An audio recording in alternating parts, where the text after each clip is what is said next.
we're gonna cut my hair and dye it because quarantine has led me to this moment.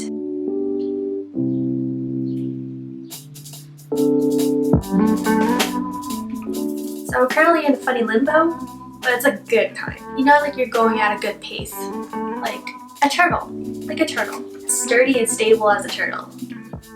Not mentally though. This is my hair kit, and this has all of the tools I need. Anyways, let's see. Bundle this section up. Actually, you know what? I think I might follow Brad Mondo's advice. I don't want to just cut my hair willy-nilly. I actually genuinely do want it to look somewhat decent. Alright, I'm going to split this into more parts. And here I go! Oh my god. Oh my god, the pain. Oh my god, the pain. The pain. Well, actually, okay, so a couple of nights ago, I had a dream. Or like, I don't want to say dream. I try to put myself under self-hypnosis. Because why not? And I was trying to figure out who I was in my past life. Now I'm Catholic, and I know that's a bit controversial to people because, you know, I'm not supposed to dabble into that kind of stuff. But I don't know. Like, I feel like this quarantine has been a very enlightening period for me. Hypnosis was one of those things I was very intrigued by, so hence that is why I tried it. I don't know if it's from all the anime I've been watching lately or the figment of my imagination, but I saw that during my hypnosis when I was going into my past life, in the same perspective I'm in right now, I imagine myself having those gekku. It's the Japanese kimono wooden sandals, and I had a really bright, like crimson red robe, and my hair was like this jet black, like long black jet black hair. It was so pretty, but it was so weird because I couldn't see myself. Like, there wasn't a mirror, and I was just I was in the perspective that I am right now, so like I'm looking at you and I can't see myself, I can see what I'm wearing. So I thought that was really cool. Well, okay, now I'm gonna go on to the upper side, or the upper layers. I'm basically hacking at my hair until I find something that looks decently nice. Well, at least I know I will never be a hairstylist after this. I love how one side is like a little bit more wispy and the other side is just like a very blunt cut. Oh, like two extremes in my life, you know? Okay, so what was that? The triangle method. Okay, I think I got it like this. Oh, to see without my eyes. I've been on TikTok like way too much recently. Oh my god. Here I go.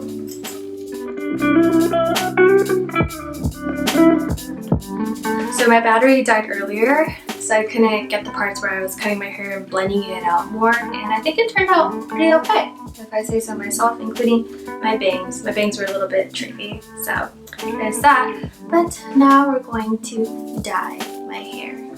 So I'll be using the L'Oreal Colorista in the shade Pink 300. I think I'm gonna have to mix this with a little bit of conditioner just because from what I've seen with reviews, it tends to be a little bit more on the saturated side. I'd rather not have it like too bright, just like a little cute little shade. Hello. So you're wondering, how did I get here suddenly? Well, let me tell you. I didn't know, or not that I didn't know, I forgot to press the recording button. So here we are, literally jumping step by step, and you guys getting pretty confused, but it's okay. I'm done with the bottom layer of my hair, so now I'm doing the upper portion. I'm just gonna split this in half. It's just gonna make it easier for me to deposit color. Oh, I'm so excited when this comes out. Yes! So cool! Now I have to take the remaining product and run it through my hair. Okay, so I'm gonna wait 30 minutes for this to process, and I will be right back. Here we are again. So after I put my hair dye on, I washed it off, and honestly, this is a pretty nice pink. I was expecting it to be a little bit more lighter, so because I put a lot of conditioner in my product, or in the bowl, so I'm really glad it turned out like this. Don't know how it's like when it's dried, but we'll see. In the meantime, let's get ready. And to fit the mood, I decided to get these little pins, same one I used earlier. And I already prepped my skin as well, so it should be clean and good to go. I don't know if you guys have noticed there's been a trend on TikTok happening lately regarding with fox eyes. I don't know about you, but I'm not that mad about the trend because I think that it's nice that we're having Asian eyes to be normalized as a standard of beauty. However, I will say that the girls who are doing this, honestly, it's not that far away from girls who actually do that to make fun of Asians. I think the trend is beautiful, but definitely acknowledge that there are some undermining discrimination behind that gesture. I don't have a mirror or like a normal mirror in front of me or like a table, so pardon me. So for this, I'm going to be using the Juvia's Place Stick Foundation in the shade Manila. I'm actually glad that, you know, in a way, it mainstreams Asian eyes as beautiful. Because before, historically, at least from my experiences at a really young age, they weren't really as like well received as someone that had like more Western eyes. An example of this would be when I was in private school. It's probably like 3rd or 4th grade or something. I think I had classmates where I don't think they meant it, but you know, kids at that age can be a little bit mean. I just remembered going out to play recess and one of my classmates like came up to me and she started randomly doing this, like as though she was trying to imitate my eyes. And I didn't know how to feel about that. I thought it was just like, oh, okay, like, sure. But looking back, like, that was a damn microaggression, man. Like, I mean, nowadays, like, people aren't going to take that lightly. And I think that's good because we all have, you know, various features. And Asian features should be celebrated just as much as Western features or European features or Middle Eastern features, or you know, any kind of or you know, from the Black community. Like, everyone's features should be celebrated and there shouldn't just be one type of look. I know that this looks slightly dark, but I promise you it will blend with the rest of my neck. Just because my face is a little bit more on the neutral side while the rest of my body is like more olive, yellow olive. I mean, it did work. I look tanner now, but not in a orangey way. It's like a nice tan. The glowy skin. A glowy queen. I'm gonna do concealing. And I have here the e.l.f. Cosmetics Hydrating Camo Concealer in the satin finish. I was actually testing this out before today, and I gotta say, it's very hydrating, but I definitely wouldn't recommend you using this before like exfoliating your face because this can go on dry patches, which is it's not cute. So, oh, what? Why did I do this? I should do this. Okay. Yeah, so make sure to exfoliate your face before using this product so then it doesn't cling onto your dry patches. But overall, I'd say the formula is very nice. It's not unlike, just like a touch dryer and a touch less pigmented than Too Faced. When did Too Faced come into the picture? Tarte. It's like a touch less pigmented, but it's still really good for $6, I think. So yeah, as you can see, super satiny, super hydrating. I really like how it looks on the skin. I tried the mattifying one too, and I would say unless you have really oily skin, I don't see why you would need that. It's definitely a friendlier formula to maneuver around compared to the matte. Like the matte one, oof. Like once it sets, like it is set. Like a semi-matte, it's not comfort matte, it's like matte. So just a heads up if you're looking for that formula. I like to put a little bit of concealer over my eyes as well. Not too much though, because if the formula is hydrating like this one, you really don't want a lot of it because your eyelids are naturally oily. So it's gonna slide off if you don't just press it lightly or use powder over your eyes. Okay, now after that is powder. For the longest time, I really like using milk makeup. I have combo skin, so I get really oily like around my T-zone and my cheek areas, but everywhere else is like normal to like borderline dry. So whenever I choose products, like I have to balance it. So like let's say if I use like a normal primer per se to smooth out my pores. I would want my foundation to not be a matte finish. I'd rather it be like normal or even like radiant. So like radiant is like not super dewy. Like radiant's probably between dewy and normal, if that makes sense. Kind of like when you have normal and matte, you have semi-matte, like a soft matte finish. So it's really crazy like how many formulas that are on the market. I really enjoy it. So for this bad boy, I actually like to set it around my T-zone and my under eye area really lightly.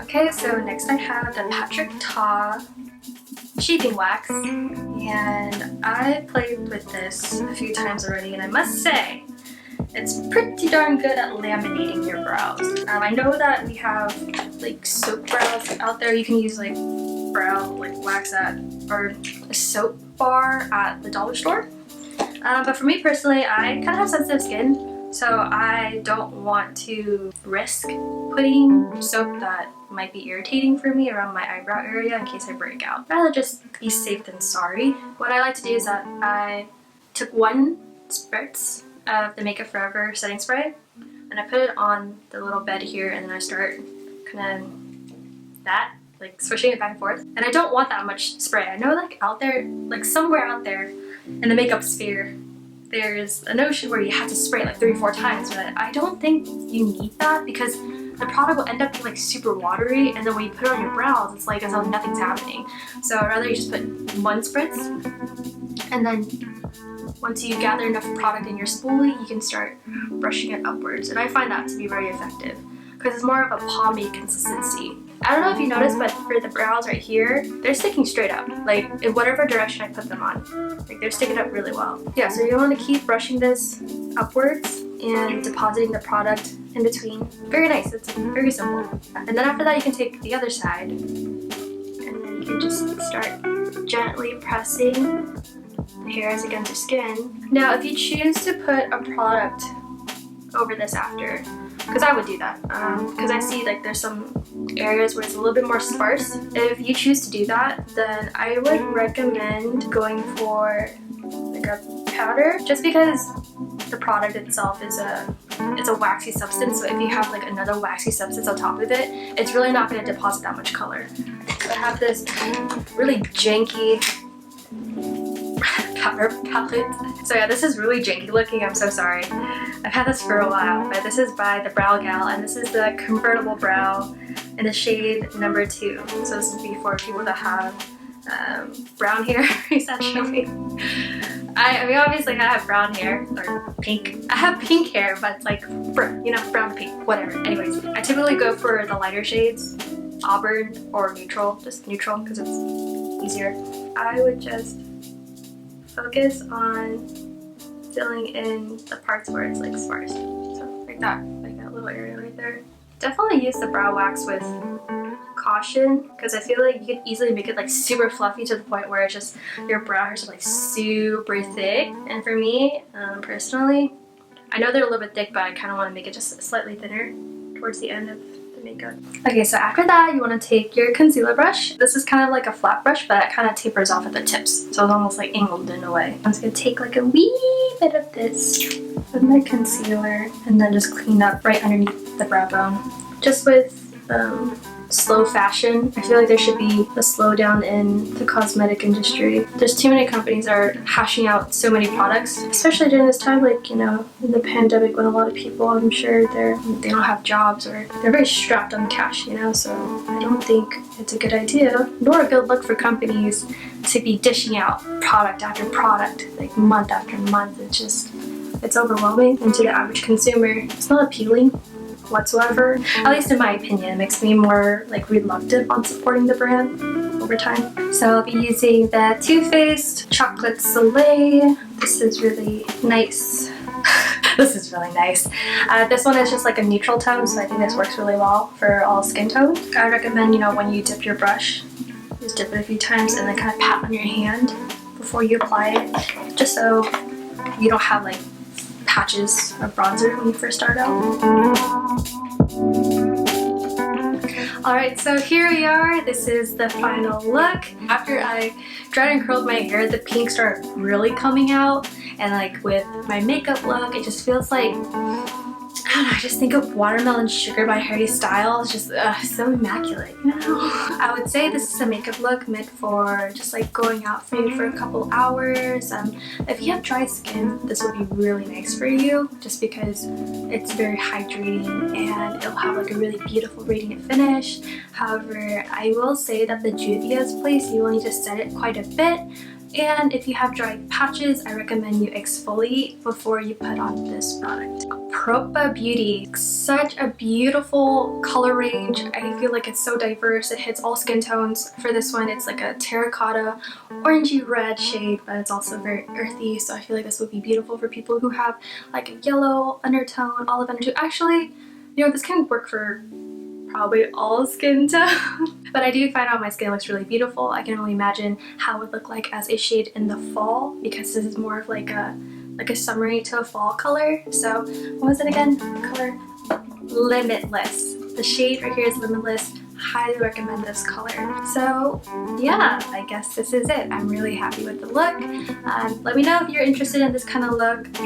If you like just the combo or like the makeup look, like any recommendations of what you would want to see in the future, let me know in the comments below. And if you like this, love a thumbs up.